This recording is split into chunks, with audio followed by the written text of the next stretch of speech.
प्रश्न 1 नीचे आपेला प्रश्नोना विकल्पोमांथी योग्य विकल्प पसंद करी उत्तर लखो।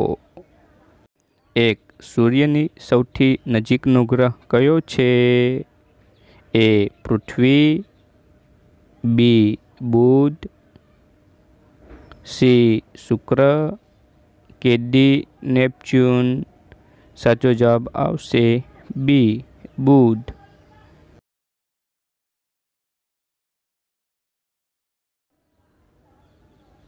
2 जीरो अक्षांश वृत्त कया नामे ओळखाय छे? ए ग्रीनिच, बी कर्कवृत्त, सी विषुववृत्त के डी मकरवृत्त। साचो जवाब आवशे सी विषुववृत्त।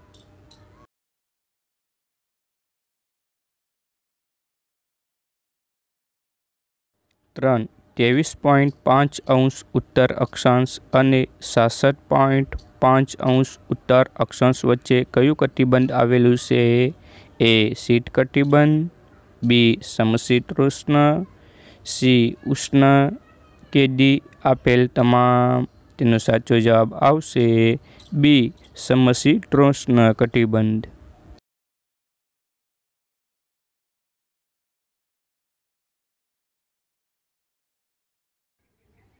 4 पृथ्वी पोतानी धरी पर केटला अंशनो खूणो बनावे छे? ए 23.5 अंश, बी 66.5 अंश, सी 0 अंश के डी 180 अंश। साचो जवाब आवशे बी 66.5 अंशनो खूणो बनावे छे। 5 सूर्यनो क्रांतिवृत्त विषुववृत्त ने वर्ष में केटली वार छेदे छे? ए 1 वार, बी 2 वार, सी 3 वार के डी 4 वार। साचो जवाब आवशे बी 2 वार।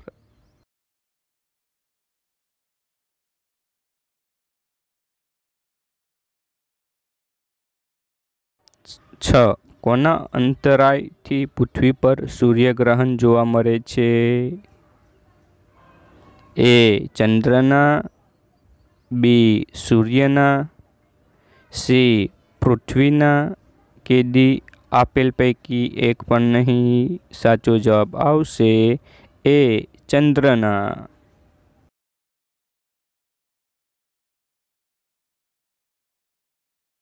प्रश्न 2 मने ओळखी उत्तर लखो। 1 मने भीमकाय ग्रह पण कहे छे तो गुरु। मने ओळंगता तारीख बदलवी पड़े तो आंतरराष्ट्रीय दिनांतर रेखा। हूँ 90 अंश दक्षिण अक्षांश छूं तो दक्षिण ध्रुव। हूँ पृथ्वीनी आसपास फरू छूं तो चंद्र। 5 हूँ न हूँ तो जीवसृष्टि नाश पामे सूर्य।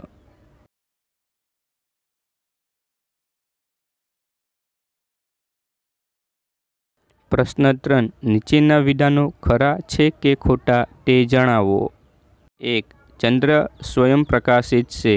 आ विधान खोटू छे। नेपच्यून नीला रंगनो ग्रह छे। आ विधान खरू छे। 3 पृथ्वी पर दोरेली काल्पनिक आडी रेखाओने अक्षांश कहे छे। आ विधान खरू छे। 4 21मी जूने कर्कवृत्त पर शियाळो होय छे। आ विधान खोटू छे।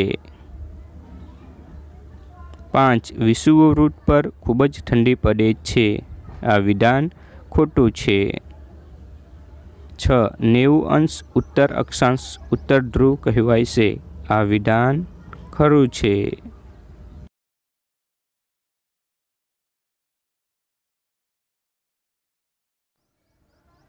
प्रश्न 4 नीचेना प्रश्नोना टूंकमां उत्तर आपो। 1 पृथ्वीनी गतिओ केटली छे? પૃથ્વીની ગતિઓ બે છે, એક પરિભ્રમણ અને બે પરિક્રમણ. 2. ધ્રુવનો તારો કઈ દિશામાં જોવા મળે છે?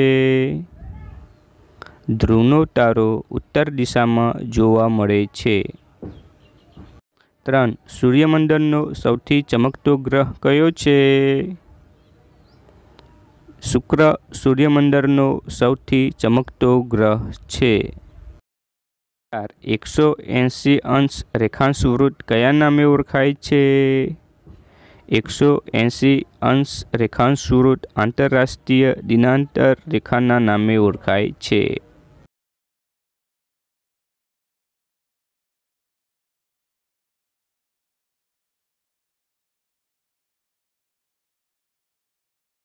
પ્રશ્ન 5. નીચેના પ્રશ્નોના ઉત્તર 3-4 વાક્યોમાં આપો. પૃથ્વી પોતાની ધરી પર ન ફરે તો શું થાય? પૃથ્વી પોતાની ધરી પર ફરતી ન હોત તો તેના બધા ભાગો વારાફરતી સૂર્ય સામે આવતા ન હોત, તેથી દિવસ અને રાત ન થાત.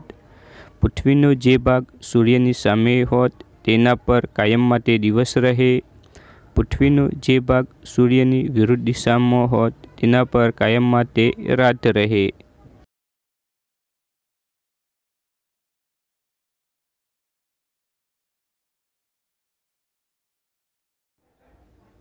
બે. અક્ષાંશ વૃત્ત અને રેખાંશ વૃત્ત એટલે શું?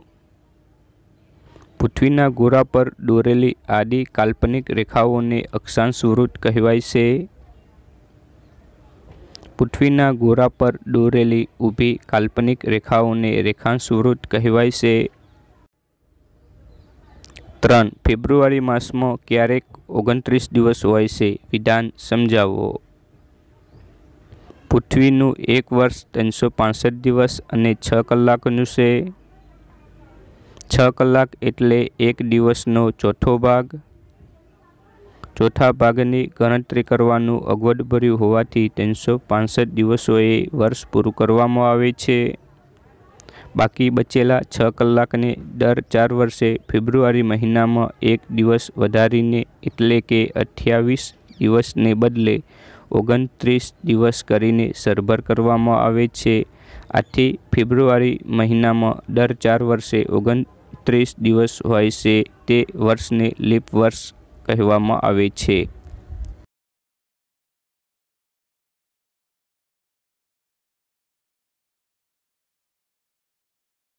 4. કયા ગ્રહો આંતરિક ગ્રહો તરીકે ઓળખાય છે? બુધ, શુક્ર, પૃથ્વી અને મંગળ આંતરિક ગ્રહો તરીકે ઓળખાય છે. ઉત્તરાયણ એટલે શું? 22 ડિસેમ્બરથી સૂર્યના સીધા કિરણો મકર વૃત્તથી ખસીને ઉત્તર તરફ એટલે કે વિષુવવૃત્ત તરફ પડવાનું શરૂ થાય છે, જેને ઉત્તરાયણ કહે છે. આમ ઉત્તરાયણ 22 ડિસેમ્બરે થાય છે.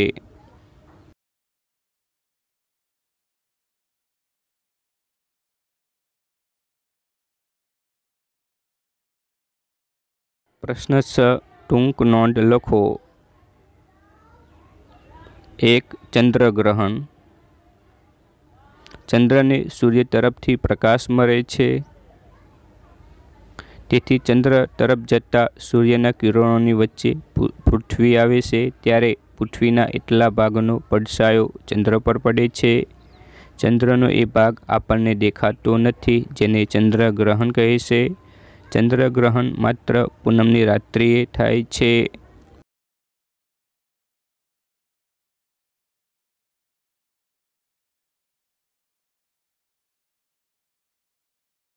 2. સૂર્યમંડળ.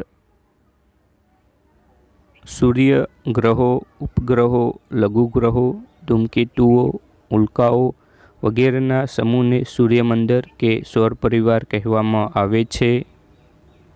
સૂર્યમંડળમાં બુધ, શુક્ર, પૃથ્વી, મંગળ, ગુરુ, શનિ, યુરેનસ અને નેપચ્યુન એ 8 ગ્રહો આવેલા છે. મંગળ, બુધ, ગુરુ, શુક્ર અને શનિને પૃથ્વી પરથી નરી આંખે જોઈ શકાય છે. યુરેનસ અને નેપચ્યુન શક્તિશાળી દૂરબીનથી જોઈ શકાય છે. આ બધા જ ગ્રહો લંબવર્તુળાકારે સૂર્યની પ્રદક્ષિણા કરે છે.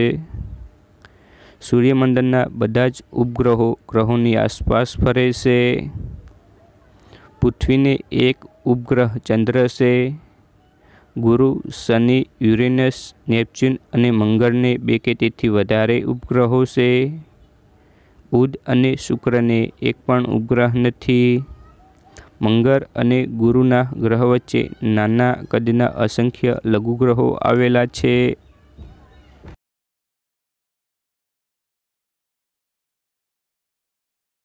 3. કટિબંધો.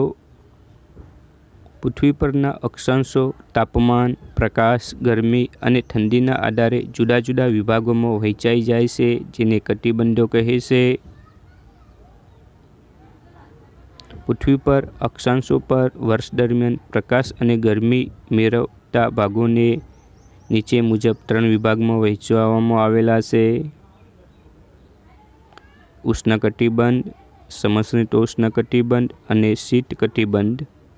23.5 ઉત્તર અક્ષાંશથી 23.5 દક્ષિણ અક્ષાંશ વચ્ચે આવેલા વિસ્તાર ઉષ્ણકટિબંધ કહેવાય છે.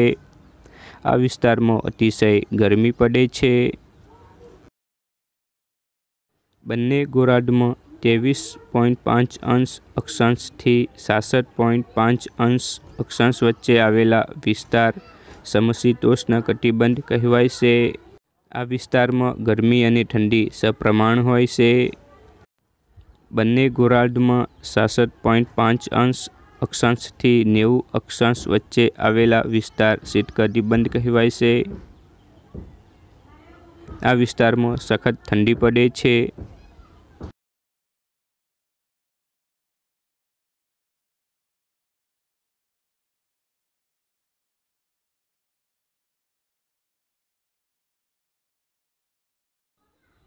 ચાર. સંપાત. સૂર્યનો ક્રાંતિવૃત્ત અને વિષુવવૃત્ત વર્ષમાં 2 વખત એકબીજાને છેદે છે. આ છેદનબિંદુને સંપાત દિવસ કહેવામાં આવે છે. સંપાત દરમિયાન સૂર્ય તરફ ખસતા જતા ઉત્તર ગોળાર્ધમાં 22મી માર્ચથી દિવસ લાંબો અને રાત ટૂંકી થતી જાય છે. ઉત્તર ગોળાર્ધમાં 21મી જૂન વર્ષનો લાંબામાં લાંબો દિવસ અને ટૂંકામાં ટૂંકી રાત હોય છે. સૂર્ય દક્ષિણ તરફ ખસતા જતા દક્ષિણ ગોળાર્ધમાં 24મી સપ્ટેમ્બરથી દિવસ લાંબો અને રાત ટૂંકી થતી જાય છે. દક્ષિણ ગોળાર્ધમાં 22મી ડિસેમ્બર વર્ષનો લાંબામાં લાંબો દિવસ અને ટૂંકામાં ટૂંકી રાત હોય છે. વર્ષ દરમિયાન 21મી માર્ચ અને 23મી સપ્ટેમ્બરે સૂર્યના કિરણો વિષુવવૃત્ત પર સીધા પડતા હોઈ રાત અને દિવસ સરખા થાય છે, જે વિષુવદિન તરીકે ઓળખાય છે.